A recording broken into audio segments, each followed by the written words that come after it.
Na predvečer nove zemlje se marsikaj dogaja. Če prisluhnemo, lahko to začutimo.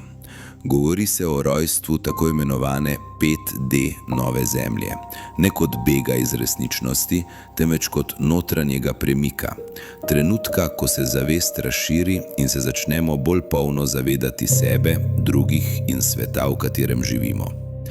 To je čas, ko se utelešamo tukaj in zdaj, prav v obdobju velikih sprememb. Ko se zavest širi, se pogosto najprej pojavi strah. A strah ni sovražnik, je signal. Ko ga ne hranimo, se razblini in naredi prostor za nekaj globljega, za občutek povezanosti in ljubezni. Ne gre za prevlado ali dokazovanje moči, temveč za zrelost, da znamo ostati mirni in prisotni tudi v negotovosti. Ta premik prinaša tudi globlji odnos z zemljo in življenjem okoli nas. Začnemo drugače gledati na naravo, na planet in na vsa bitja. Ne kot na nekaj ločenega, ampak kot na del istega sistema, istega kroga.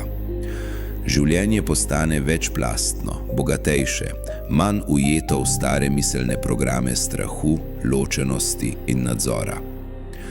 Razvoj zavesti ni lahek proces. Pomeni soočenje s sencami, z notranjimi konflikti in starimi prepričanji. Gre za preobrazbo, ki se odvija postopoma, v telesu, čustvih in mislih. Ko opuščamo stare vzorce, se odpira prostor za več sočutja, jasnosti in notranjega ravnovesja. Na globlji ravni smo vsi povezani. Med nami obstaja nevidna energijska mreža, ki povezuje ljudi, naravo in vesolje v eno celoto. Ko to začnemo razumeti, se spremeni naš pogled nase in na druge. Premik odločenosti k enosti se ne zgodi zunaj nas, temveč znotraj, v načinu, kako poslušamo, čutimo in delujemo. To razumevanje ne pomeni, da moramo spreminjati druge. Pomeni, da prevzamemo odgovornost zase. Ko v sebi vzpostavimo ravnovesje, lažje sodelujemo, komuniciramo in ohranjamo mir tudi v zahtevnih odnosih. To zahteva čas, potrpežljivost in pogum, da opustimo stare zgodbe o tem, kdo smo in kdo so drugi. Če želimo živeti z več smisla in notranjega miru, moramo spremeniti perspektivo. Sprejeti, da smo del nečesa večjega, del narave, planeta in vesolja. Povezani smo z vsem živim, ne le simbolično, ampak dejansko. Vse, kar obstaja, je v odnosu in soodvisnosti. Ni pravega začetka in ni konca.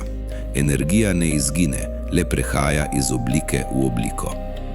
Ko to razumemo, se življenje ne zdi več boj, temveč proces učenja, zorenja in sodelovanja. In prav v tem je povabilo tega časa, da živimo bolj zavestno, bolj povezano in bolj človeško. Pa vse dobro vsem.